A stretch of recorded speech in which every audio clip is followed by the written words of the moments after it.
नमस्कार दोस्तों, हम आपके लिए लेकर आए हैं पाकिस्तानी मीडिया का एक और वीडियो, जिसमें पाकिस्तानी एनालिस्ट और जर्नलिस्ट आरजू काज़मी जी का ये कहना है कि पाकिस्तान पिछले 40-50 साल से जिन टेररिस्ट ऑर्गेनाइजेशंस को और कट्टरपंथियों को हवा देता रहा है, पालता रहा है, सपोर्ट करता रहा है,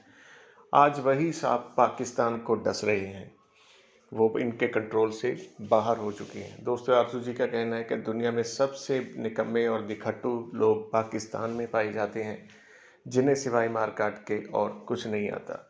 दोस्तों, आरजू काज़मी जी का ये भी कहना है कि पाकिस्तान में रहने वाले किसी भी यूरोपियन को अगर एक खरोच तक भी आई तो पूरा यूरोप और अमेरिका पाकिस्तान के खिलाफ हो जाएंगे और पाकिस्तान को इसकी बहुत बड़ी कीमत चुकानी पड़ेगी। दोस्तों, आगे की चर्चा सुनने के लिए वीडियो को आखिर तक देखें, अच्छा लगे तो शेयर करें और हमारे चैनल को सब्सक्राइब करना ना भूलें। हम फिर हाजिर होंगे एक और वीडियो के साथ। तब तक खुश रहें, खुश रखें। जय हिंद, जय भारत। तो चलिए दोस्तों, चलते हैं आज की हमारे इस वीडियो की तरफ। अभी जो तहरीक लब्बैक पाकिस्तान की जो आपने देखा कि जिस तरह से उन्होंने हंगामा किया, जिस तरह से उन्होंने प्रोटेस्ट किया और लोगों को मारा, उनकी गाड़ियां जला दी, उनकी मोटरसाइकिल्स जला दी, ये सब कुछ जो कुछ किया वो इमरान खान साहब से कंट्रोल नहीं हो पाया और बड़ी मुश्किलों से उन्होंने आज तो खैर उन्होंने एक तरह से आप जानते ही हैं कि सोशल मीडिया भी बंद किया उन सब लोगों को कंट्रोल करने के लिए। लेकिन बात सारी ये है कि ये इस तरह की जो ऑर्गेनाइजेशंस होती हैं जिन्हें इन्होंने अब इनको कहा है कि जी हम इनको टेररिज्म एक्ट के तहत उनको अरेस्ट करेंगे और उनके ऊपर वही केस चलाएंगे, तो उसके लिए उनको ना सिर्फ उन लोगों को अरेस्ट करना पड़ेगा बल्कि उन लोगों को भी पकड़ना पड़ेगा जिन्होंने ये ऑर्गेनाइजेशंस बनवाई हैं। और इस तरह की टेररिस्ट ऑर्गेनाइजेशंस जो हैं वो जिन लोगों ने बनवाई होती हैं, आप उनको अच्छे से जानते हैं, उनके बारे में बात करना मना है। लेकिन ये कि मैं फिर भी कह रही हूँ कि वो जो जैसे डीप स्टेट के लोग होते हैं और वो इस तरह की एक्टिविटीज करते हैं ताकि गवर्नमेंट को और जो है वो अपने प्रेशर में लिया जा सके। और अब ये हुआ है कि जो अब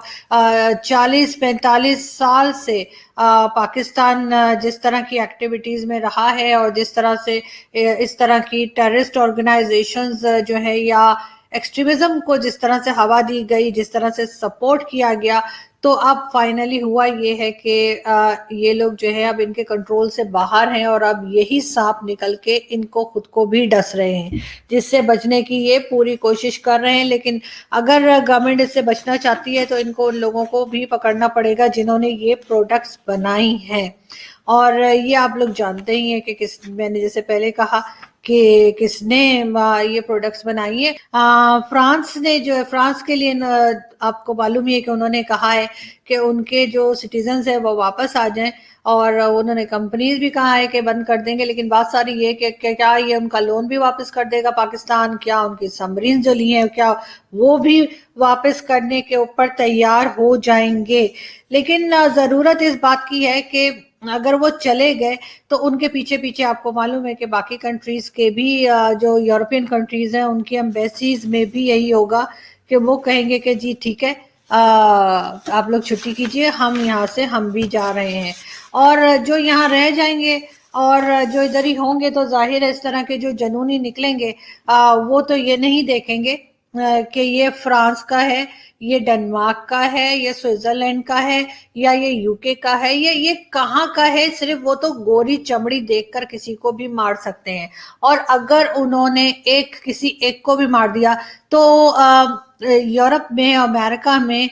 जानों की कीमत इतनी सस्ती नहीं होती जैसे हमारे यहाँ होती है ना, कि हमारे यहाँ हिंदुस्तान पाकिस्तान में अगर किसी को कुछ हो जाए या लोगों को मार दिया जाए हंगामों में तो हमारे यहाँ इतना नोटिस नहीं होता। हमारे यहाँ तो डेली का काम है, डेली 200 लोग हमारे यहाँ वैसे ही मर जाते हैं। कभी बस गिर गई, कभी जहाज गिर गया, कभी कहीं फायरिंग हो गई, कभी धमाका हो गया, कभी कुछ नहीं मिलता तो कोरोना से मर जाते हैं 200 लोग एक ही दिन में। वो कहते हैं यार आज कुछ भी नहीं हुआ, कैसे मारे हम लोगों को, तो वो कोरोना से मार देते हैं हमारे लोगों को। तो हमारे यहाँ इंसानी जान की इतनी अहमियत नहीं है। لیکن یورپ میں امریکہ میں اس سب جگہ پہ جانوں کی قیمت ہے، ان کو فرق پڑتا ہے۔ اگر ان کے کسی بھی سٹیزن کو پاکستان کی گورنمنٹ کان کھول کے سن لے، اسٹیبلشمنٹ کان کھول کے سن لے، اگر آپ کے لوگوں کے ہوتے ہوئے کسی ایک کو بھی ذرا سی بھی خراش آئی یا کوئی چوٹ لگی یا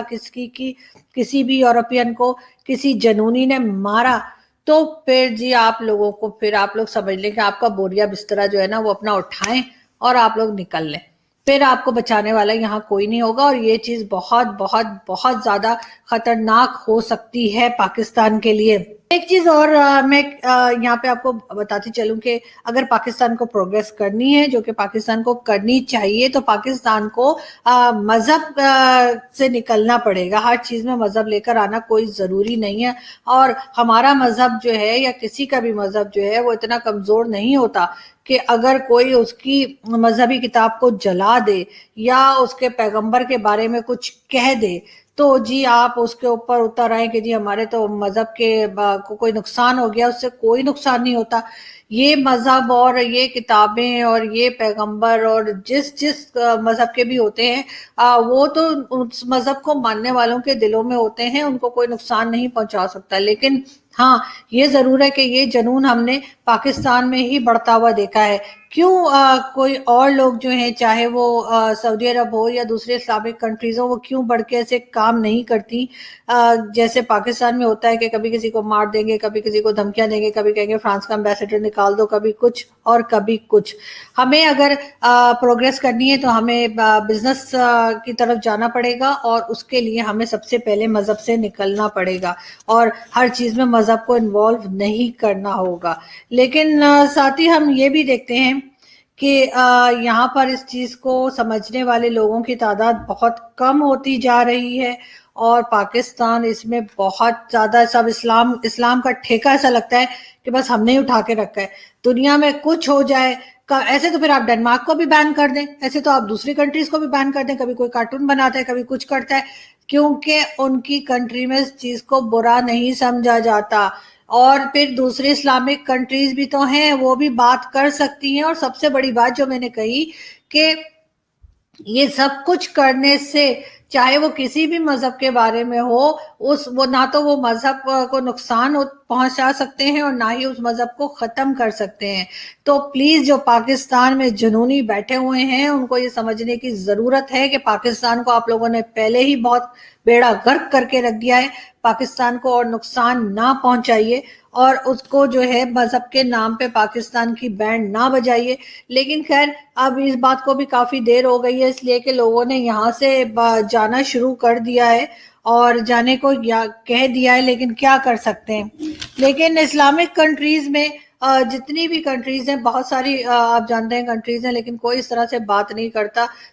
ساری کچھ جو ہے وہ صرف اور صرف پاکستان ہی آبجیکشن کرتا ہے ہر بات کے اوپر، اس لیے کہ اس سے صاف ظاہر ہوتا ہے سب سے زیادہ نکمے، بیکار، نکھٹو مسلمان جو ہیں وہ پاکستان میں ہی رہتے ہیں۔ ان کو دنیا کا کوئی کام نہیں ہے، نہ انہوں نے پڑھنا ہوتا ہے، نہ انہوں نے کوئی پڑھائی کرنی ہوتی ہے، نہ کوئی چیز ایجاد کرنی ہوتی ہے، نہ انہیں کچھ سیکھنا ہوتا ہے، نہ انہوں نے انسان کا بچہ بننا ہوتا ہے۔ انہوں نے صرف اور صرف یہی کرنا ہوتا ہے، اس کو مار دو، اس کو نکال دو، اس کو کاٹ دو، بس یہی کرتے رہتے ہیں۔ بہت بڑے اسلام کے ٹھیکیدار بنتے ہیں، اور یہاں پر رمضان تک میں ملاوٹ بھی ہوتی ہے، چور بازاری بھی ہوتی ہے، لوگوں کے ساتھ جھوٹ بھی بولتے ہیں، اس کے ساتھ ملاوٹ بھی کرتے ہیں، اور اس کے بعد کہتے ہیں کہ جی ہم اسلام کے بہت بڑے ٹھیکیدار ہیں۔ اور آپ سب سے پہلے انسان تو بن جائیے۔ جو پاکستان میں مسلمس رہتے ہیں ان کو پہلے انسان بننے کی ضرورت ہے، مسلمان تو بعد میں بنیں گے۔ آپ کے ساتھ جو لوگ رہتے ہیں، چاہے وہ مائنورٹیز ہوں یا کوئی بھی، ان کے ساتھ جو سلوک آپ کرتے ہیں، تو مجھے تو ایسا لگتا ہے کہ اگر کوئی دوزخ ہے، اگر کوئی نرگ ہے، تو وہاں پہ سب سے زیادہ جو ہے وہ انہی کو، پاکستانی مسلمانوں کو ہی جوتے پڑ رہے ہوں گے، اور انہی کا جو ہے نا وہ تیل کے اندر انہی کا پکوڑا بنایا جا رہا ہوگا۔